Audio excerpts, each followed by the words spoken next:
Akal itu seringkali bertentangan yaitu manusiawi ya, karena Mhm, sifat akal sendiri kan untuk berpikir. Akan tetapi akal yang sehat, akal yang mhm. lurus tidak akan pernah bertentangan dengan Hati agama, dan tidak akan agama. bertentangan dengan agama dan Oh, tidak akan bertentangan dengan hati.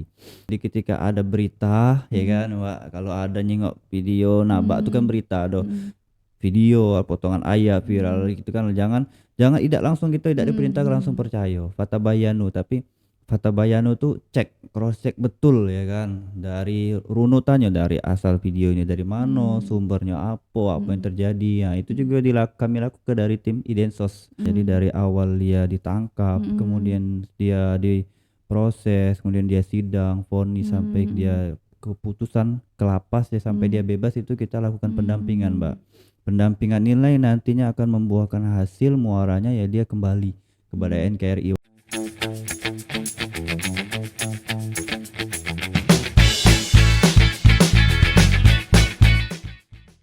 Assalamualaikum warahmatullahi wabarakatuh. Halo Palkomters, apa kabarnya kalian semua? Semoga selalu luar biasa dan semoga kesempatan kali ini kalian selalu diberikan kesehatan dan juga keberkahan. Nah, di episode podcast mimpi kita kali ini meraih inspirasi bersama Palkomtek Opi, kita bakalan ngobrol tentang satu tema yang sering terdengar sederhana tapi itu sebenarnya dalam banget, yaitu beragama dengan logika. Nah, banyak dari kita yang beragama dengan penuh semangat, tapi terkadang tanpa disadari itu semangatnya berubah menjadi emosi, kemudian berubah jadi reaktif, terus bahkan jadi saling menyalahkan atau mendahului. Nah, disinilah pentingnya kita akan bahas mengenai logika dalam beragama. Dan untuk membahas tema kita pada hari ini lebih dalam sudah hadir bersama kita narasumber kita hari ini. Selamat datang Bapak. Pagi Mbak, selamat datang. Pagi Bapak Ahmed. Apa kabarnya nih Pak? Alhamdulillah baik. Alhamdulillah baik. Oke.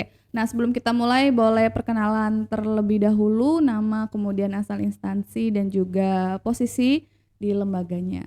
Silakan. Oke, selamat pagi Sobat Falcomtech. Perkenalkan nama Mm-mm. saya Ahmad. Saya dari tim Idensos Satgas Sumsel. Saya anggota tim dari tim Idensos Satgas Sumsel, Densus Ya. 88 Anti Teror Polri. Iya, untuk posisinya sendiri Saya sebagai anggota, anggota. anggota tim. Anggota tim ya Pak ya. Oke, sebelum kita bahas ke topiknya mungkin kalau aku manggilnya Pak atau Kak. eh Kalau Pak Caknya ketuaan ya. Berarti aku manggil Kak aja ya. Kak Boleh panggil Kak, Ahmed. Oke, boleh. nah kalau boleh tahu sebelum kita masuk ke topiknya, Kak, kesibukannya sekarang apa? Kesibukan sekarang sehari-hari itu berdinas sebagai anggota Polri di Hmm, tim Densus ini. Kita sehari-hari melakukan tugas dan kewajiban sebagai anggota Densus di Satgas Sumsel, Mbak. oke, nah kita udah kenalan sama narasumbernya. Kita langsung mulai bahas tema kita pada kali ini yaitu beragama dengan logika. Nah itu topik yang cukup menarik kalau kita dengar istilah beragama dengan logika. Sebenarnya maksudnya itu seperti apa sih Pak? Kak, Mm-mm. sorry. Maksudnya seperti apa beragama dengan logika dan juga apakah logika itu atau akal itu bertabrakan dengan hati? Oke, boleh Oke, dijelaskan terlebih dahulu Kak. oke, baik. Judulnya ini agak keren ya. Ya, Bahwasanya beragama dengan logika. logika. Jadi logika itu sangat penting dalam unsur seorang manusia lah, Mbak, ya. Kayak Hmm, apa yang membedakan manusia dengan hewan itu kan akal, ya kan. iya betul. Jadi kalau manusia itu nggak pakai akal, Akal maka dia apa bedanya ya kan dengan sama dengan hewan. Jadi kenapa kita harus berakal? Karena di zaman dahulu, nabi-nabi terdahulu pun beragama dengan akal, ya kan. hmm, Seperti contohnya Nabi Ibrahim yang hmm, ketika mencari Tuhan, yang hmm, dia naik ke bukit, dia melihat bintang. Ya, kemudian akalnya jalan, loh kok bintang ini kok hilang ya kan. hmm, Kemudian ketika falamaro al-qamar, kemudian ketika dia melihat bulan, kok bulan ini, oh ini mungkin Tuhan saya nih kan, kan hmm, terang dia menerangi bumi di malam hari, tapi kok hilang gitu kan. hmm. Kemudian falamaro asyamsa, ketika melihat matahari, wah kayaknya ini nih ya kan, Ya besar. besar ini kan bisa menerangi Iya, seluruh heeh. bumi ini, tapi kok pas sore nggak ada. Nah, akhirnya akalnya jalan. Disitulah Hmm, Allah memberikan contoh kepada kita bahwasanya agama itu nggak cukup dengan kamu hanya menerima saja. Kamu harus gunakan akal kamu, karena nabi-nabi dahulu hmm. pun dia pakai akal untuk beragama itu. Oke, nah, baik banget, tapi faktanya di lapangan sekarang itu kita sering menjumpai beberapa orang yang beragama dengan semangatnya Betul, Mbak. tinggi, tetapi malah menjadi keras kepala. Nah, menurut kakak sendiri kenapa beragama itu nggak cukup eh, dengan perasaan aja? Oke, Boleh baik. dijelasin.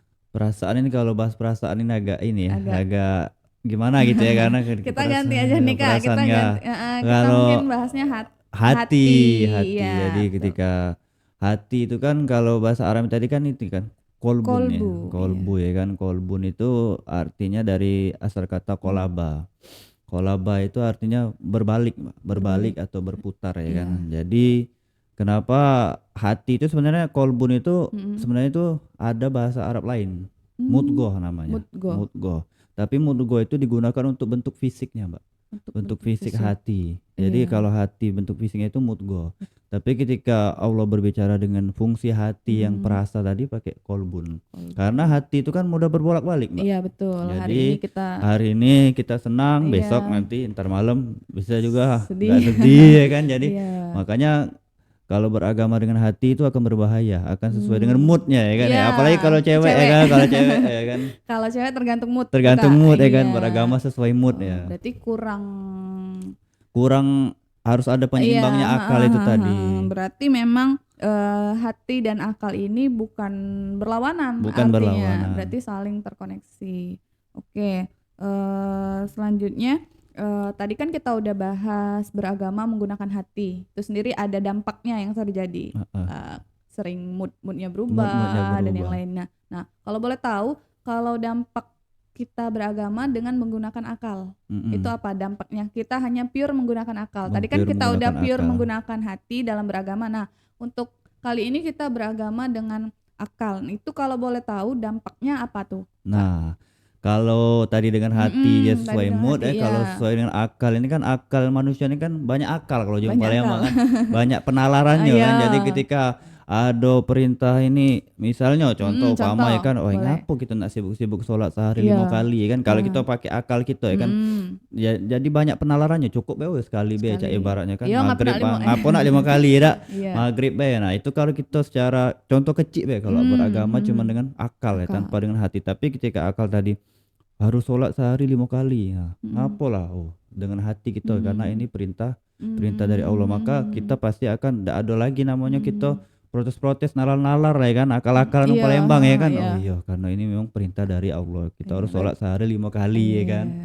Langsung ini keluar logat Palembangnya kan.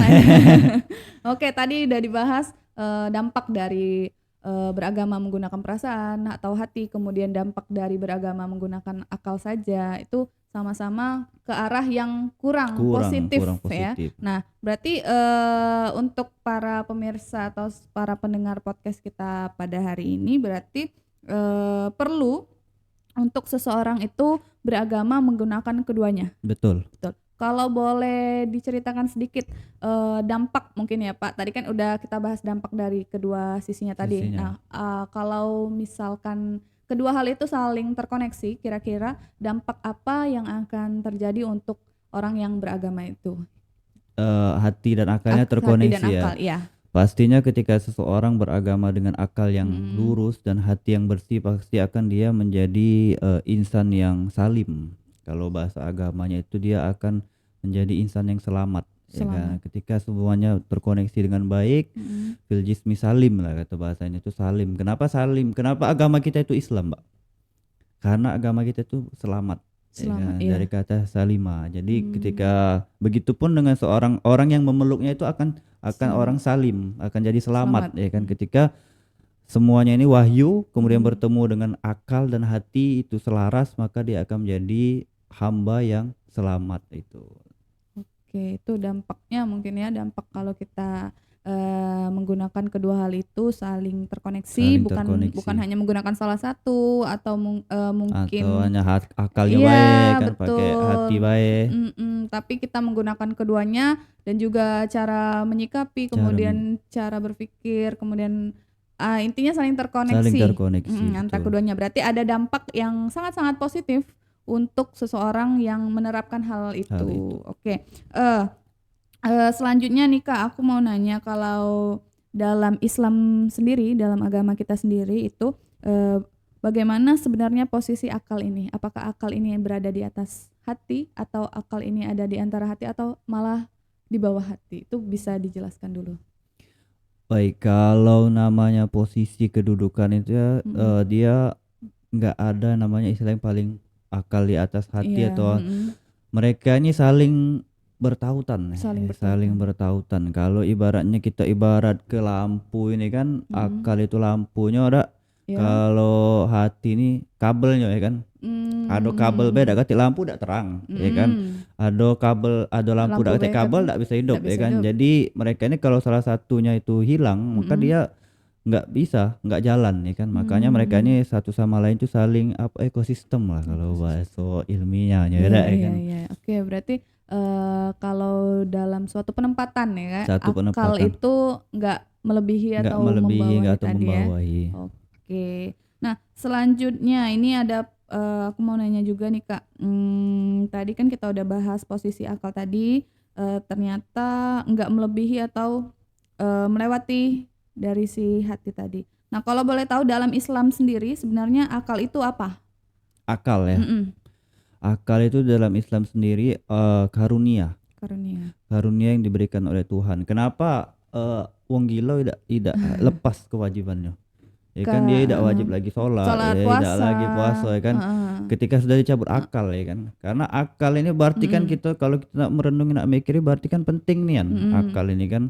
Jadi bahkan orang yang sudah hilang akal pun tidak wajib lagi beragama ya kan. Karena mmm, akal ini merupakan suatu karunia. Akal inilah yang memisahkan manusia dengan ya hewan ya kan. Akal pembeda, inilah yang bisa digunakan manusia untuk memilah mana yang baik, mana yang mhm, buruk, mana yang benar dan mana yang salah. berarti, kalau dalam Islam akal itu termasuk karunia, Karunia betul. pokoknya top 1 lah Top istilahnya. satu lah karunia yang tidak dimiliki oleh makhluk Makhluk lain lah. lain, hanya manusia aja Hanya ya Kak manusia ya? saja. Oke.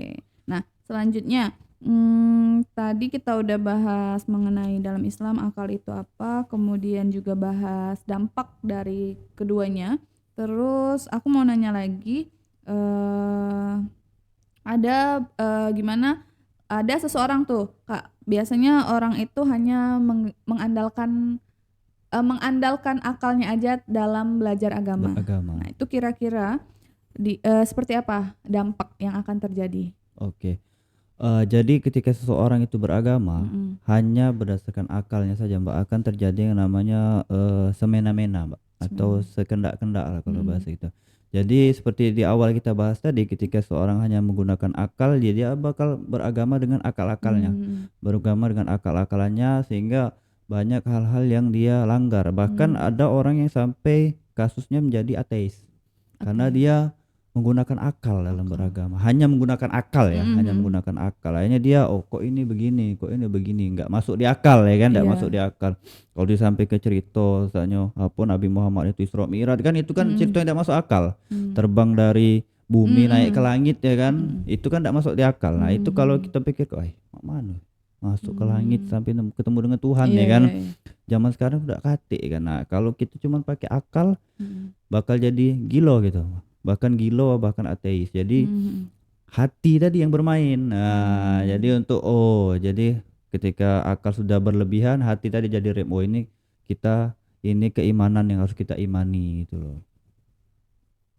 oke kalau oke kita udah bahas nih tadi soal hati dan juga akal berarti saling terkoneksi. Nah, mungkin kita melihatnya di zaman sekarang Kak, Gen Z sudah Mm-mm. menguasai rata-rata Gen Z, seluruh lini kehidupan. ini kehidupan, ada Apalagi lagi yang baru lagi Gen apa? Alpha ya kan. Gen Alpha, Gen ya betul Alpha, ada Gen Alpha. Tapi yang untuk menguasai sekarang ini Gen Z sepertinya ya, masih Gen Z Gen Z. Kak. Oke, di Gen Z ini kan rata-rata mainnya sosial media. Mm-mm. Betul. Kemudian kan kita kadang di sosial media itu ada beberapa postingan mulai dari foto atau video Video. itu yang kadang isinya hanya sebuah potongan ayat-ayat Al-Qur'an, Mm-mm. kemudian lagi ada video, kalau video itu biasanya dalam bentuk potongan ceramah. Betul. Nah, itu kadang kan orang itu menganggapnya langsung benar. Mm-mm. Itu Betul. kebenaran kayak itu. Nah, gimana akal dalam menanggapi hal-hal tersebut dari postingan, kemudian juga potongan video pendek, itu kan kadang mempengaruhi seseorang juga, apalagi pribadi saya Gen Z itu kan kadang Langsung, menganggapnya, oh "Oh ya ini bener, ini oh bener," kayak itu, ini kan, heeh, video 10 detik ya kan detik. kemarin kan. Tuh, gimana caranya biar, apa namanya, kita menyikapinya, kayak gitu, Kak, boleh dijelasin? Oh, oke. Jadi ini kasus yang keresahan Mas ini ya, keresahan Gen Z lah ya, keresahan Gen Z. Ada Mhm, dalam agama itu kenapa penekanan pentingnya kita berpikir tadi di agama itu mhm, diungkapkan, "In ja'akum fasikun binaba'in fatabayanu." Jadi ketika ada berita ya mhm, kan, Mbak, kalau ada nyengok video nabak itu kan mmm, berita, ada mhm, video, potongan ayat viral mhm, gitu kan, jangan jangan tidak langsung kita tidak mhm, diperintahkan langsung mhm, percaya, fatabayanu, tapi fatabayanu tuh cek, cross check betul ya kan, dari runutannya, dari asal videonya dari mana, mhm, sumbernya apa yang mhm, terjadi. Nah, itu mhm, juga kami lakukan dari tim Idensos Satgas mhm, Yusumsel mhm. melakukan itu pendampingan ideologi, Mbak. Jadi Pendampingan pendamping ideologi ideologi. agar tidak mudah-mudah menerima informasi tadi itu Oh, itu untuk langsung Gen Z juga? untuk Gen Z juga. Oh, iya iya, berarti, maksudnya ikut, namanya, apa namanya, pokoknya membimbing lah Iya istilahnya betul, dibanding kita salah tangkap salah dari hanya tangkap. postingan aja, kayak gitu. Berarti itu menyikapinya harus kita cross check terlebih dahulu ya Cross-check terlebih postingan, karena dahulu. ada beberapa yang viral-viral itu Iya, kemudian beberapa tahun yang lalu ada yang mengatakan kalau doa buka buka puasa. puasa itu salah, yang udah dipakai bertahun-tahun katanya kurang tepat atau salah, ada doa yang Ada baru. doa Nah yang itu. itu Jadi membingungkan. kalau ada istilah di internet itu apa? Saring sebelum sharing. Ah, Nah, ya itu. betul, sharing sebelum sharing. Nah, itu makanya kadang ada juga beberapa oknum, Kak, yang bikin postingan yang langsung dipotong-potong, kemudian langsung posting. Langsung posting. Itu kan Gen Z kan kadang langsung ACC. ADC. Langsung ACC ya. Itu berarti penting dulu untuk para pemirsa juga untuk langsung sharing, Jangan langsung searching percaya. dulu, Searching dulu, iya, cari searching tahu dulu, dulu cari tahu kebenarannya. dulu apakah betul. Biasa juga kadang emak-emak Facebook biasanya kalau Betul, emak mau nyengok masuk. video Facebook ya kan. Wah, ini Iya, apalagi sekarang banyak AI, AI, nah ya kayak betul, mhm. biasa emak-emak di grup ini kan, nah ini video ada kucing bunuh wong kan Iya, di-share-nya padahal itu AI ya iya kan sekarang. bikinnya pakai AI, belajarnya Pakai di di Palkomteng. Telkomsel. Nah kayak itu. Nah memang terpengaruhi berarti nggak hanya Gen Z aja tadi terpengaruhi Ya antara apa betul, namanya, potongan-potongan potongan-potongan, video, tulisan-tulisan tadi tulisan-tulisan. seperti itu. Berarti menyikapinya harus searching terlebih dahulu. Nah, kita bakalan ke topik yang lain, ada satu kaidah yang menarik, yaitu jangan menilai sesuatu sebelum memahaminya. Nah, bisa dijelaskan sendiri Kak dengan bahasa sederhana? Mhm. Oke, jangan menilai sesuatu Sesuatu dari sebelum sebelum memahaminya. memahaminya atau jangan menilai sesuatu dari sampulnya ya kan. Iya, Don't judge book by the cover ya iya. kan. Jadi ungkapan itu tuh sebenarnya penting juga buat kita. Jadi kita itu Mmm, kan sekarang ini kan kalau balik lagi ke hanya dengan hati be kan Mbak ya. iya. Kalau hati kita nyengok wong ladak seneng ya kan, oh wong ini nih Mhm, caknya ini nih. Padahal kita tidak tahu dia itu sebenarnya kita tidak belum kenal mhm. dengan dia, tapi Iya, kita sudah mudah-mudah menyimpulkan. Nah, mmm, inilah yang akhirnya menjadikan membawa efek negatif dan itu banyak terjadi di apa teman-teman yang terjerat kasus tindak pidana terorisme ini hanya karena dari potongan-potongan. mhm, Contohlah mhm. video tadi Mbak, Iya, video wong ditembak-tembaki di mhm, mhm, apa video-video padahal tidak jelas arahnya asal usulnya ya kan. mhm, Wah ini saudara muslim kita diperlakukan seperti ini ya, kita harus membalas ya kan. Padahal tidak cross check ya kan, mhm. tidak cross check tadi. Oke, berarti, eee ungkapan sederhana tadi mempunyai makna yang Makna yang besar, dalam. iya. Kalau dalam, menurut Kakak nih apa dalam Al-Qur'an sendiri apakah, berpikir itu penting? Mhm. Boleh dijelaskan juga, Kak? Berpikir itu Mhm, sangat penting, Mbak. mhm, Sangat penting dalam Al-Qur'an itu disampaikan di Al-Qur'an surah Al-Muluk itu ada golongan orang-orang yang menyesal karena mereka tidak menggunakan akal mereka. Wa qalu law kunna nasma'u, kalau seandainya dulu kami mhm, itu nasma'u au na'qilu atau kami berpikir, mencerna dulu apa yang disampaikan oleh orang dulu tuh nah. iya. Jadi kalau bahasa gampangnya, "Eh ngapalah aku dulu tidak mikir ke Mhm, lah masuk liang kubur ibaratnya mhm, baru nak berpikir aja tuh apa yang mhm, disampaikan oleh wong dulu tuh oh, ternyata bener. mmm, Karena kitanya lah dak galak apa mencerna dulu, dak galak mencerna. mikir dulu aja itu nah. Jadi penting lah kita tuh harus berpikir. Oke, tadi udah dijelasin juga pentingnya berpikir. Mungkin penonton menganggapnya berpikir itu ya kayak biasa Biasa belajar dan belajar. lainnya. Nah, apakah ada termasuklah berpikir ini ke dalam suatu ibadah? Pasti Pasti ya. masuk dalam ibadah. Segala hal sesuatu yang dilakukan untuk kebaikan, Mm-mm. kullu ma'rufin shadaqah. Segala sesuatu yang dilakukan untuk kebaikan itu bernilai sedekah, dan sedekah itu membawa pahala. Jadi segala sesuatu dipakai berpikir, belajar, ya kan. Tidak mesti juga harus yang Mm. asal diarahkan yang negatif, Mm. diarahkan yang positif, Positif. ya kan. Belajar cak di Polkomtek ini kan berpikir Iya. positif, ya kan. Dan itu Mm-mm. dapat pahala, Mbak. Bernilai Mm-mm. ibadah. Iya, berarti termasuklah berpikir itu termasuk ke dalam bernilai ibadah.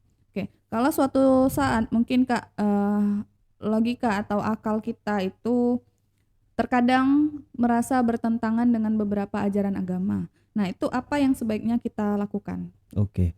Akal itu seringkali bertentangan, yaitu manusiawi ya, karena Mm-mm. sifat akal sendiri kan untuk berpikir. Akan tetapi akal yang sehat, akal yang Mm-mm. lurus tidak akan pernah bertentangan dengan Hati agama, dan tidak akan agama. bertentangan dengan agama, dan Oh. tidak akan bertentangan dengan hati. Karena balik lagi ke kita kaidah awal tadi, akal ini merupakan karunia, ya kan? Mm-mm.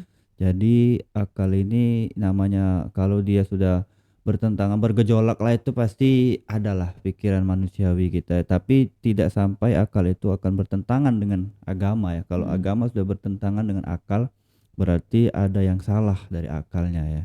Karena simpel Mbak, akal yang Mm-mm. lurus, akal yang sehat tidak akan pernah bertentangan dengan agama. Oke, tadi kita sempat bahas juga mengenai densus ya, Oh iya, Pak ya. Kita tugas, kemudian juga fungsinya di fungsi. masyarakat itu apa aja, kemudian posisi Kakak sendiri itu apa. Nah, kalau boleh diceritakan pengalaman kerja di Densus ini banyak menjumpai beberapa kejadian yang pasti ya Iya. Kak ya. Itu boleh diceritakan sedikit ada salah satu kejadian yang mungkin selalu teringat mungkin itu boleh diceritakan juga.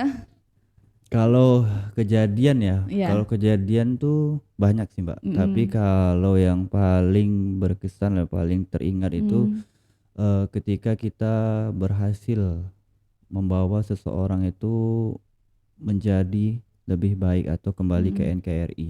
Ya kan, jadi itu merupakan suatu kebanggaan bagi Mm. kita, karena ini merupakan apa ya, sebuah tanggung jawab lah Mbak. Mm. Ya, jadi ketika seseorang itu kan dia terjangkit paham radikalisme, Mm. ekstremisme dan terorisme, itu kan dia menentang Iya. menentang negara ini ya kan, dan menentang kedaulatan masyarakat banyak, dan itu kita di Densus ini mengambil peran di situ. Dan yang kalau mereka berhasil ya kan, Mm. kembali benar-benar kembali menjadi warga negara yang baik, itu merupakan suatu kebanggaan dan keberhasilan bagi kami itu Mbak. Oke, mungkin itu yang paling berkesan ya menurut Paling Kakak. berkesan ya. Iya. Tadi kan Kakak juga sempat cerita ngebimbing ex Napiter. terus juga sampai apa namanya mulai dari dia mungkin tertangkap atau Tertangkap. itu.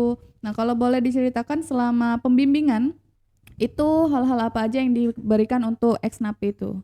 Oke, jadi kita di Densus ini ya adalah namanya tim Mm-mm. Idensos, ini adalah Iya, tugasnya melakukan pendampingan Mbak, dari hulu ke hilir Densus Mbak. dari Continue ya, iya. namanya pendampingan berkelanjutan. Jadi Mm. dari awal dia ditangkap, Mm-mm. kemudian dia diproses, kemudian dia sidang, vonis, sampai Mm-mm. dia keputusan ke lapas ya, sampai dia Mm. bebas, itu kita lakukan pendampingan Mbak. Mm. Pendampingan nilai nantinya akan membuahkan hasil muaranya ya, dia kembali kepada Mm. NKRI, walaupun Mm. tidak semua ya kan, karena Mm. memang hati Oh, itu kan, hati itu kan ya, hati itu kan milik Allah ya kan. iya. Jadi kita hanya berusaha, ada yang bisa berubah, ada yang enggak juga. Tapi yang enggak pun dia tidak melakukan lagi perbuatannya, hanya di Mm. hatinya saja masih belum mau kembali Menerima. ke NKRI, tapi dia sudah menjalani menjadi warga negara yang baik. Nah, itu kita terus berikan pendampingan, kita datangkan ahli-ahli, Mm. kita berikan buku-buku bacaan. Kemudian nanti setelah dia bebas, tetap kita lakukan pendampingan Mbak, pendampingan ideologi, rohani, dan kita berikan pendampingan pemberdayaan, Mm. peningkatan kemampuan untuk kemandirian ekonominya itu. Berarti dibimbing sampai dia benar-benar Sampai kita lepas, sampai dia nanti mohon maaf sampai meninggal dunia pun akan tetap kita dampingi Mbak dari. iya, luar biasa sekali berarti. Nah, mungkin berarti Kakak udah banyak bertemu tersangkanya? Alhamdulillah. Udah. Kalau di Palembang, berarti ada Kak di Palembang ini? Kalau di Palembang insya Allah aman-aman aja kalau di Insya Palembang. Alhamdulillah. Nah, tadi kan kakak udah sering bertemu ya mungkin dengan tersangkanya itu ada sesi bimbingan juga. Nah, kalau boleh tahu faktor-faktor apa saja kak yang mungkin awal mulanya menjadikan mereka menjadi radikalisme, terorisme itu mungkin Oke, apa aja? baik. Kalau Mm-mm. dari kami tim Idensus itu Mm. mengklasifikasikan secara garis besar ya Mbak, ya, Iya, ada 3 faktor lah yang 3. menyebabkan mereka menjadi terorisme ini. Mm. Yang pertama faktor pemahaman karena dia ingin berubah menjadi lebih baik ya kan pribadinya Mm. mungkin dulu. Karena kebanyakan Mm. dari teman-teman ini mereka itu memiliki masa lalu yang mohon maaf jauh dari agama lah Mbak. Iya, Akhirnya iya. mereka semangat untuk kembali kepada agama namun ketemu dengan yang keliru ya kan. Jadi Mm. semangat tadi kembali lagi ke Mm. yang menggebu-gebu tapi nggak pakai akalnya ya kan, semangat Mm. doang. Akhirnya ketemu dengan orang yang salah, guru yang Mm. salah, kemudian di sosial media dapat potongan-potongan Mm. video yang hanya sekilas-sekilas. Sekilas. Nah, akhirnya dia niat yang tadi bagus ya kan, dia belajar agama ketemu dengan yang keliru maka jadi keliru juga. Oke. Kemudian faktor yang kedua itu faktor dari ekonomi Mbak. Ekonomi. Ada beberapa klaster kejadian itu karena ekonomi, karena ada satu kelompok jamaah terorisme ini dia sanggup Mbak, sanggup istilah kata membiayai kebutuhan sehari-hari jamaahnya, tapi dengan syarat dia harus login dulu ya kan ya, login dulu.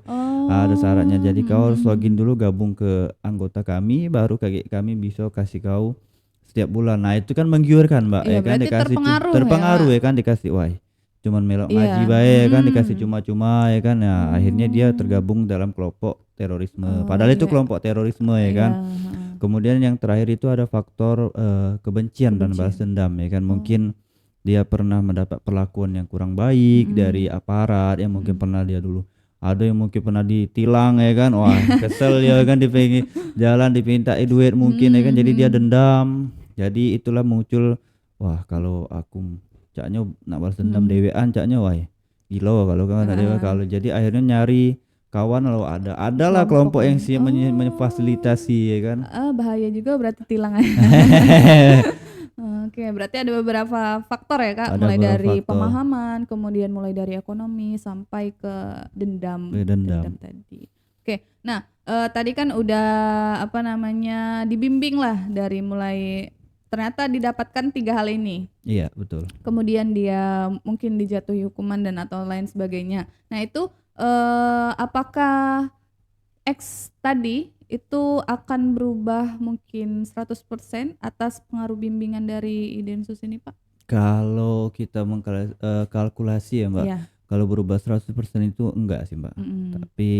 Tapi mereka itu kalau persentase keberhasilan ya, Iya. kalau dari kegiatan pendampingan itu sejauh ini 75 sampai 78% lah.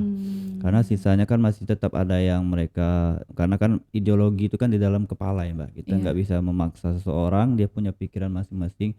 Mereka masih ada yang tetap konsisten dengan pemahamannya. Tapi tetap kita lakukan pendampingan, walaupun dia begitu tetap kita lakukan pendampingan. Tujuannya apa? Biar dia tidak kembali melakukan perbuatan yang merugikan masyarakat ya kan. Setidaknya itu. Kalaupun dia tidak mau meninggalkan pemahamannya, tapi setidaknya tidak merugikan masyarakat itu Mbak. Oke, berarti Densus ini berarti membantu lah istilahnya, sangat-sangat mempengaruhi lah dari ex napi ini ke arah yang lebih baik, yang lebih positif lagi. Nah mungkin sebagai penutup untuk hari ini, tadi kan kita bahas mengenai beragama terlebih dahulu Kak. Kita udah bahas agama harus pakai keduanya, akal dan hati. Nah mungkin ada penonton di sini yang sedang semangat-semangatnya belajar agama. Gen Z ya biasanya. Iya, Gen Z. Gen Z kena terus kayaknya. Nah itu ada lagi semangat-semangatnya belajar agama, tapi mendengar penjelasan kakak tadi ada yang salah pemahaman, terus ikut-ikutan termasuk ke faktor-faktor yang ke arah radikalisme dan terorisme tadi. Nah mungkin ada pesan-pesannya lah buat Gen Z atau ya seluruhnya lah yang sedang semangat-semangat belajar agama itu agar terhindar dari hal-hal yang ke arah sana tadi. Oke, baik. Di zaman era digital yang sekarang ini kan tentu kita sulit ya Mbak membedakan mana yang baik, mana yang buruk, mana yang benar, mana yang salah. Jadi kalau istilah wong Palembang itu jangan melok rami. Jangan Jangan apa tuh, melok-melok Kak? we, kan Oh, jangan kalau usah melok-melok jangan we. usah melok-melok we, jangan ikut melok rami lah kalau Heeh. wong ini kita melok pulau. Jadi FOMO. FOMO ya kan, Ah. jangan jadi saring sebelum sharing ya Iya. kan. Nah, kemudian ketika yang punya semangat untuk belajar agama Mm-mm. tidak pernah bangsa ini, negara ini tidak menyalahkan dan tidak menghukumi orang yang belajar agama, Mbak. Iya. Mungkin selama ini stigmanya Densus itu nangkepin orang-orang yang belajar agama, orang-orang yang ngaji, nggak pernah, Mbak. Ngaji itu suatu hal yang positif dan itu Positif. dilindungi Ibadah. oleh Iya. undang-undang ya kan, kebebasan beragama. Iya. Tapi ngaji yang bagaimana ya kan? Nah, itu perlu digarisbawahi ketika ada kelompok atau ada kajian yang sudah mengindikasikan, indikasi awalnya itu intoleran, Mbak. Intoleran. Jadi ketika dia mengeksklusifkan diri, kajiannya ini bahwasannya wah kajian kami cuman kelompok kami ya, kami ya kan, si paling-paling lah kalau si paling. bahasanya itu. Nah, itu sudah indikasi dan sudah perlu di warning ya kan untuk kita. Oke, tapi kalau untuk dari diri pribadi tadi yang sudah semangat-semangatnya berarti harus ini ya untuk belajarnya lebih disaring lagi. Lebih disaring lagi. Saring sebelum sharing tadi. Saring sebelum sharing. Dan ada yang Kakak sebutin tadi, tanda-tandanya tadi tuh untuk yang lagi semangat intoleran berarti teman-teman. Nah, berarti untuk teman-teman yang lagi semangat-semangatnya belajar agama udah merasain gejala itu silakan. Seperti itu. Oke, nah Masya Allah terima kasih banyak atas ilmunya Kak untuk kesempatan hari ini. Semoga obrolan kita ini menjadi inspirasi lah untuk Amin. penonton semua dan bahkan wawasan baru terutama untuk saya sendiri. Nah mungkin itu aja ya teman-teman. Terima kasih udah membersamai waktu kita. Mungkin itu aja, terima kasih. Saya Husnul Hatimah pamit undur diri. Wassalamualaikum warahmatullahi wabarakatuh. Waalaikumsalam.